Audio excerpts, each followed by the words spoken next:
Welcome back to the show. We are talking about everything about Dubai's busy season.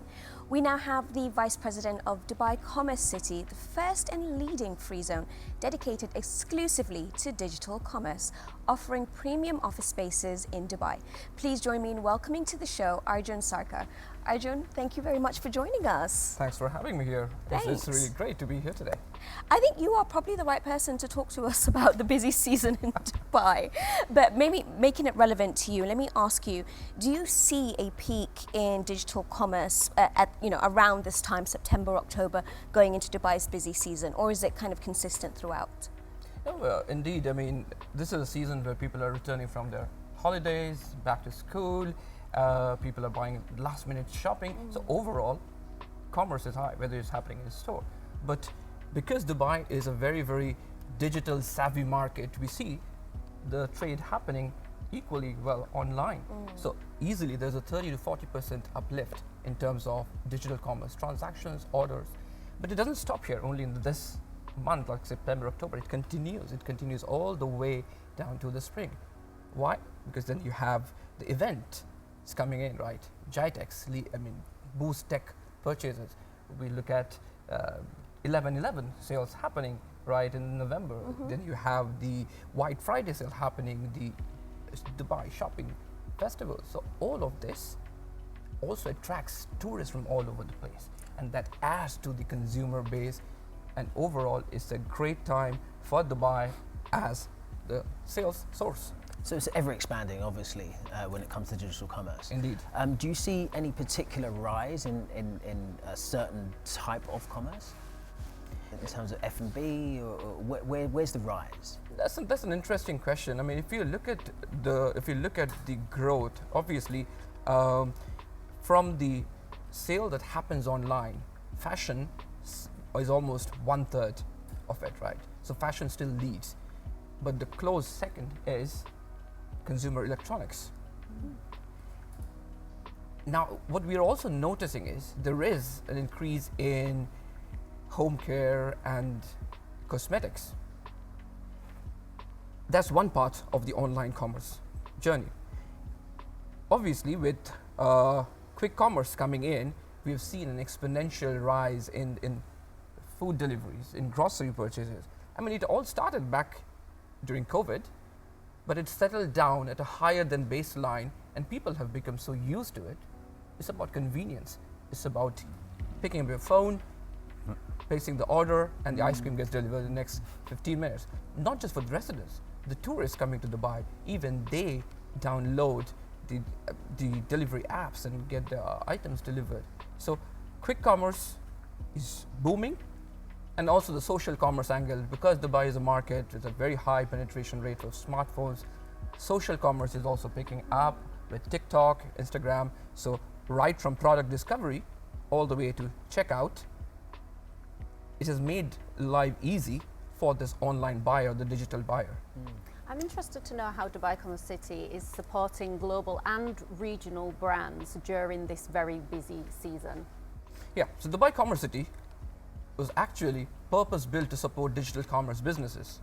We are right next to Dubai International Airport, which means the shipment lands, customs cleared, come to our facilities, and it can hit the road in a matter of hours. Perfect.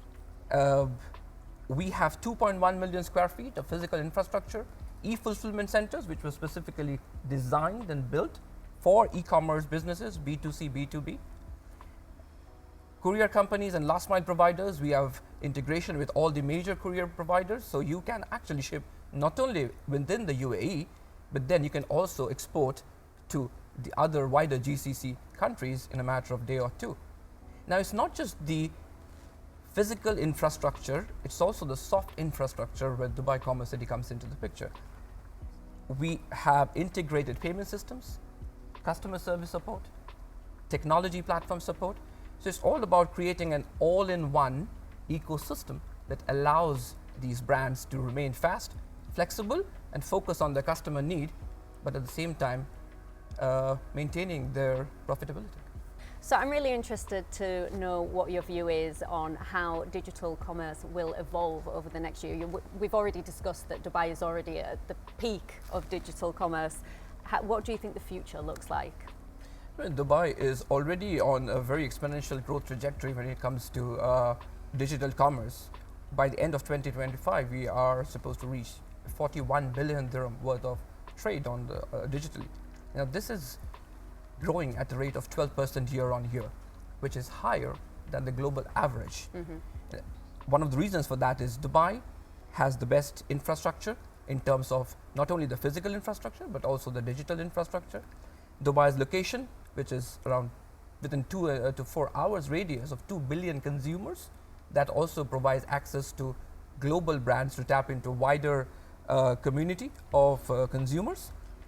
And then the policy that the Dubai government and the UAE government are coming up, which eliminates the trade barriers through the comprehensive economic partnership agreements, the CPAs that we see being signed between UAE and other countries, that also eliminates the trade barriers. So innovation, policy injection into trade, making it simplified, and also access to a wide region makes Dubai an ideal location for international businesses to come and do their e-commerce business from here.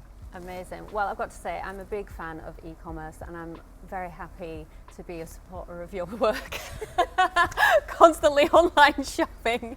Arjun, thank you so much for joining us on today's episode. It's been a pleasure to meet you and hear all about everything that you're doing. I'm going to ask you to sit tight though, because it's now time, I believe, Dua, for DXP 60. Yes, it is time for DXB in 60, and Wissam, I don't know if they told you this, but we are quizzing you, but it's all about you. So no one told me, and I'm glad you're surprising me. Go ahead. But it's all about you. So you Cool. have 60 seconds to answer as many questions as possible. For sure. Okay, so can I get 60 seconds on the clock in 3, 2, 1. Wissam, what was your first job? The first paid thing I did, I'm from Lebanon. In Lebanon, we have electricity problems, so we needed to put fluorescent tubes in the ceiling so we can use them through the batteries. I was the only person who could fit between the wall and the top. I went in our house, and then my neighbor asked me for it, and I told her, if you want me to do it, I need $5 and I'll do that. Oh, amazing. Okay, just a reminder, 60 seconds. Best advice you were given that helped your career? Nobody's gonna help you, you need to help yourself. Oh, good advice. If you could have an AI assistant, what task would you want it to handle? Arranging my meetings, my schedules, be where at what time, and it doesn't need to be loud, it could be in my head only, and guide me in the right places. I love that. If you could have dinner with anyone, dead or alive, who would it be? Now, my wife, because I haven't seen her for a long time. Second person would be Donald Trump, for sure. Oh, wow, that's a good one. Okay, final question. Why Dubai? Dubai, in 2002, when I came here, it was booming. I studied hospitality, obviously, so I wanted to come to Dubai to take part of this whole boom in the tourism sector, and then I never wanted to leave ever since. And every day, every time I travel, every time I leave Dubai, we recently launched Entrepreneur in the UK. I can't wait to come back to Dubai. Despite all the beauty we see around the world, there's nothing like Dubai. And I hope and I know I tell myself this sometimes, that not every person living here feels the same way I do, because probably they didn't get to where I am today, alhamdulillah. But if they work hard, they have a chance of getting to it here, right? And what we have in Dubai, nowhere else in the world, nobody else has it. Neither the doctors, neither the time, neither the ease of things, especially like the e-commerce, the digital stuff, the ease of use for anything you want. Dubai is the place to be. Everybody wants to come to Dubai. Well, there we go. Amazing, right? It's a walking, talking advert. You know what I mean? Right. Incredible. Wissam, thank you for joining us. Thank you for having me. Absolute pleasure. Thank you. And Arjun, thank you as well. And we'll definitely see you again soon. Yeah? And keep shopping online. Of course I will, definitely. I want to open up You don't need a to tell me business with you. So unfortunately the show is over, but we promised you music, so we will be delivering that after the break from Ragged Company, and they are coming from the Expo City. So let's hear from them now. Hey guys, this is Ragged Company. I was kind of born in the wrong era in a way, so I grew up listening to kind of Bob Dylan, Bruce Springsteen, Johnny Cash, a lot of folk singers, and I think when Phil and I play together, we bring this kind of contemporary folk, sort of bluesy tonality to what we do, so maybe that's where we fuse. Absolutely, and those were the same artists that I used to listen to when I was younger. My dad would go on long drives in the car, and that's all the stuff he played. It'd be Bob Dylan, the Beatles, the Stones. People can feel exactly how they want to feel when they hear our music. We just enjoy playing live, and any kind of response is good. Yeah, we're Ragged Company. We're going to be performing the song There She Goes at the end of the show, so stick around.